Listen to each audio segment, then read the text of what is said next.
Happy Monday! Just a very brief Blu-ray update for you guys. I found a couple of bargains. I know I shouldn't have, but I couldn't help myself. They had an offer, 3 movies for 200 crowns, or 200 kronor, as we say in Sweden. So I actually picked up not just 3, not just 6, but a total of 8 movies. You'll see what I mean. The first one is the Mad Max collection.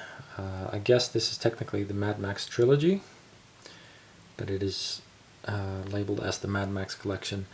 I've only seen the Mad Max movies once each. I've seen Fury Road twice now, which is awesome, but I've only seen these movies a few times, and they were dirt cheap. I mean, I got all 3 of these for not a lot of money, so figured, hey, why not? I've never owned them before. I had a good friend of mine send me all 3 movies on DVD-R back in the day, which was cool. But I've never had the DVD or the Blu-ray or anything like that. So, original Mad Max collection, not bad. There are almost no extras on here. I think there's like an audio commentary on the Road Warrior, something like that. But yeah, my favorite is probably the Road Warrior. Most people prefer that one, but they're all pretty cool. They're all watchable for sure. So perfect to gear up for Fury Road again with this Mad Max collection. Then we have the Maze Runner, a recent young adult movie. I enjoy this one a lot more than I was expecting, honestly. I thought it was going to be weak or maybe decent at best, but I actually enjoy this movie a lot. I like this one.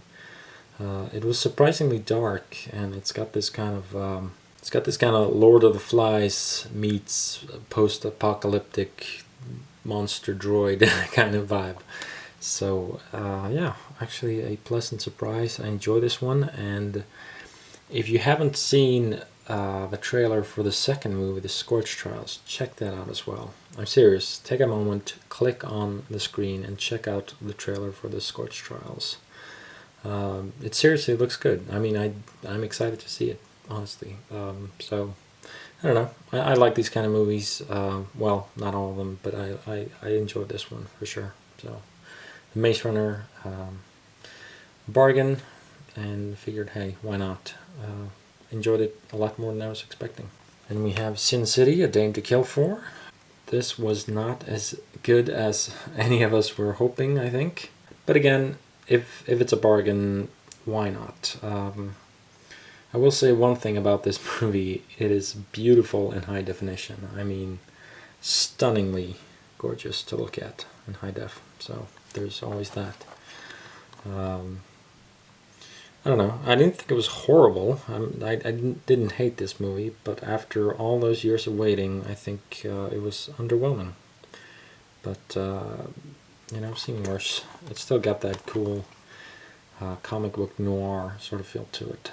Some good actors, and you know, it's okay. It's decent. You can throw this on if there's nothing better to do. So, plus it's got a like 30-second Lady Gaga cameo. So hey. Norwegian slasher movie Fritt Vilt, or Cold Prey as it's known in America. These movies are awesome. Man, I dug these movies. They're really, really good. This is actually a Norwegian Blu-ray, but I'm from Sweden, so pretty much almost the same thing. It's about these Norwegian young adults who are going skiing on this mountain, and they end up finding this old abandoned hotel, and a mysterious guy comes after them all. Typical slasher stuff, but it's well filmed, well acted. Just a really good slasher movie. A good slasher movie, and just a good movie, period. Like it's actually nice to see a well-made horror film for once. Just it's sort of a tribute to the old 80s movies, but at the same time it's just really like they take it seriously, and it's just enjoyable and dark and bloody and fun. So Fritt Vilt. And the sequel as well, Fritt Vilt 2, or Fritt Vilt 2. This one takes place after the events of the first one, primarily in a hospital, as you can see here.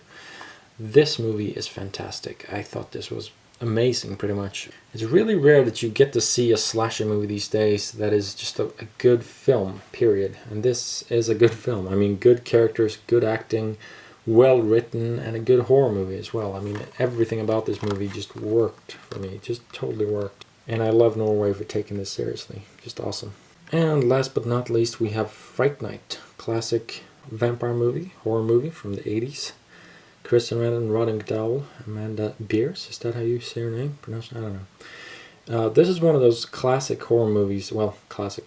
This is one of those fun, campy 80s horror movies that I've only seen once or twice. I think I saw it on television once, and then I watched it again like a year or two ago. But it's enjoyable, it's fun, it's got some fun characters. You know, a decent, fun vampire movie. It's got that fun 80s vibe to it, with the ever so cool Brewster. I actually met Chris Sarandon at Texas Frightmare Weekend 2013, and I was so stupid in hindsight not to get an autograph for myself. I got one for my sister because she's a huge fan of The Nightmare Before Christmas and Jack Skellington. And I also got a photo with the man, but I never got him to sign anything for me personally. So yeah, I kind of regret that looking back on it, but he was really, really kind and courteous. And I was actually using this exact camera, the one I'm using right now, when I met him.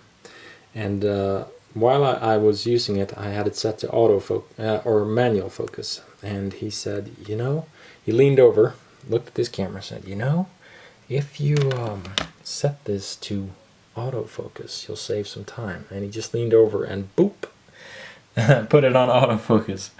And you know, you can tell the man has had some experience with conventions. I asked if he was willing to do the Jack Skellington voice, and I believe his, I don't know, wife or assistant, whoever he was with, said, sorry, he won't be doing that. Guess he's, you know, doesn't like doing that for every guest who comes along. But yeah. Anyway, Fright Night, a lot of fun, great 80s vampire movie. There's also a crappy remake with Colin Farrell. That's right, Colin Farrell was in the remake. But the original is still the best. I think I saw the sequel too, Fright Night 2 or Part 2. And the thing that struck me about the sequel is that it was almost the exact same movie, but worse. Like, it was almost literally the same thing. So I hear this Blu-ray is kind of rare. Like, in America, they released this from Twilight Time, and it was super limited or something like that, like 1,000 copies, 3,000 copies. I want to mention that this Scandinavian release, anyway, is indeed region free. So if you are able to, you know, buy Scandinavian movies, that might be one way to go. Might be one on Amazon.co.uk, I'm not sure. Transfer looks pretty decent so far. I haven't watched the movie yet, but it looks okay. But there are no bonus features on this Blu-ray at all. So anyway, that was my quick Blu-ray update for you guys. Some bargains. This was my last video, guaranteed for a long while. I'm gonna be heading to Canada at the end of August. So excited, can't wait. But I won't be on YouTube for some time to come, just so you guys know. Hope to be back this fall or in winter time with some fun surprises, but we'll see. Anyway, let's recap. Fright Night, classic 80s vampire movie. Fritt Vilt 2. And the first one, Cold Prey. Very cool Norwegian slasher movies. Check them out if you have the opportunity and you don't mind subtitles. Sin City, A Dame to Kill For. Decent if somewhat lackluster sequel. The Maze Runner, surprisingly solid young adult movie in my opinion, and I'm looking forward to the sequel. Again, check out that trailer, pretty cool. And finally, the Mad Max Trilogy, or collection rather, with the first 3 Mad Max movies: Mad Max, The Road Warrior, and Mad Max Beyond Thunderdome. Alright, that was my little bargain Blu-ray haul. Hope you've enjoyed this video. Take care of yourselves, and I will see you later in the year. Bye.